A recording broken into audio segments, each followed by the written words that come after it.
प्रत्येक वेळी आर्यन आपल्या हातातनं कसा काय सुटतोय? कोण असेल या गाडीत आता? काय माहिती, या सगळ्या मागे तात्यासाहेब असतील तर? आर्यन आणि तात्यासाहेबांचा काहीतरी संबंध असंच वाटतंय मला. मला बी असंच वाटतंय. सत्या, या आर्यनला हाताशी धरून तात्यासाहेब नक्कीच मोठं काहीतरी प्लॅनिंग करत असणार आहे. शक्यता नाकारता येणार नाही. आपण लवकरात लवकर शोधून काढू हे आर्यनचं आणि त्या तात्याचं काय कनेक्शन आहे ते.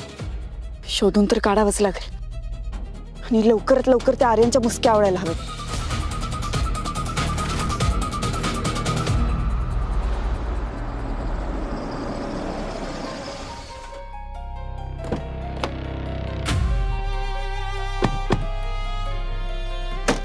कशाला घेऊन आली इकडे?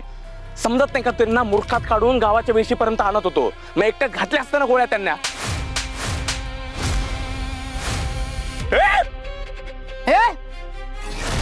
माझ्या समोर आवाज हळू ठेवून बोलायचं, कळलं आर्यन?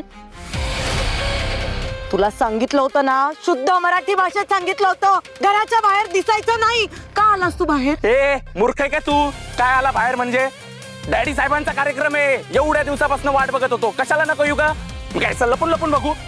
नाही बघायचं मला, बाहेर येऊन बघायचं होतं. अरे पण ते गेल्यावर यायचं होतंस ना. कोणी सांगितलं त्यांना यायला? दिलं इन्व्हिटेशन, आले तोंड घेऊन. कशाला अरे यायचं? आले ते, तुला सांगितलेलं ना आजपास. का आलास बाहेर? आता त्यांनी तुला बघितलंय. मग काय? ते तुला शोधत येतील आणि मग काय करतील माहित नाहीये. मूर्ख. जीव घेतील? जीव घेतील का माझा?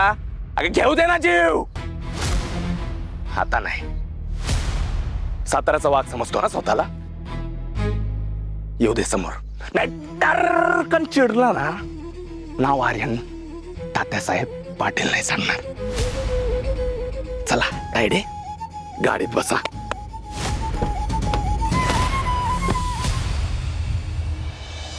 राम कृष्ण हरी पांडुरंगा विठ्ठला. हे सपने उकडून उकडून निसतात बाहेर. जीव जायची यायला लागली बघ माझी. जा जरा थंडगार सरबत घेऊन ये जा. पाऊस तर काय पडना झालाय बाई, वैतागाला वाट बघून. बनवते बनवते. जरा धीरे धरा की, पण मला पण जरा पंख्याची हवा खाऊ द्या. ए हाफमॅड, अगं तिथं कार्यक्रमात ओपन प्लेस मध्ये बसले होतेस की, एवढी मोठी हवा होती की सगळीकडनं. हा जरा सासूच ऐकत जा की, सारखं बरोबरीच करायची असते बघ तुला सासूची. जा अंदाज जा थंडगार सरबत. ठीक आहे ठीक आहे. हे मम्मी, ऐका की, ते सत्या भाऊजी आणि एक जोबींचं काय असलं? कोणाच्या मागे धावले असतील? मला काय वाटतंय, तिने बेटकं नाही एखाद्या पाकिट माराच्या मागे धावली असेल हिरोगिरी दाखवायला, आणि ती धावली म्हणून सत्य तिच्या मागे धावला असेल बघ. हा असं असेल. पण ती जाऊ दे, मी आज लई खुश आहे बघ स्वप्ने. का हो? स्वप्ने का म्हणून काय विचारती? कुठून आलो आपण? अगं कसला भारी कार्यक्रम झाला तात्या साहेबांच्या पक्षाच्या ओपनिंगचा. बया मम्मी, आता काय दिल्लीला जाणार तुम्ही? हाफमॅड कुठली? मी कशाला जाऊ मारायला दिल्लीला?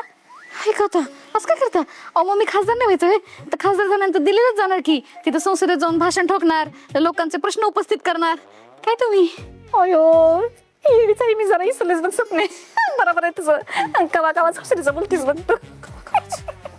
स्वप्ने मी दिल्लीत जाणार, आणि ती पण काय प्रायव्हेट जेटनी जाणार, जेटनी. तुला पण माझ्या संगत घेऊन जाणार. मला मला कवा सोबत? आता सोबत का म्हणजे? अगं ती सुसहाय्यक पद असतात नाही, ती पद तुला मी देणार. बया मी सुसहाय्यक पदावर?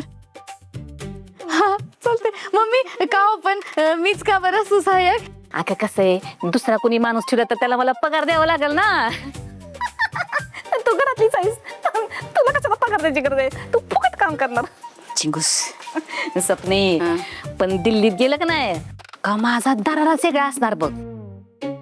महिला प्रदेश अध्यक्ष खासदार माया सुर्वे यांचं संसदेत आगमन, अशा समजा बातम्या टीव्हीवर झाकणार बघ. भारी.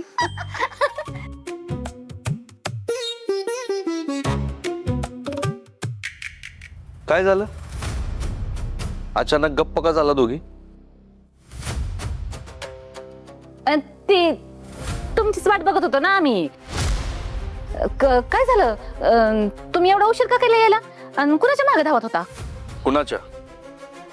तू जो तुझा लाडका पाहुणा घरी घेऊन आली होतीस ना, त्याच्या मागे धावत होतो. म्हणजे मी घेऊन आले होते. कोण आहे त्यो? आर्यन.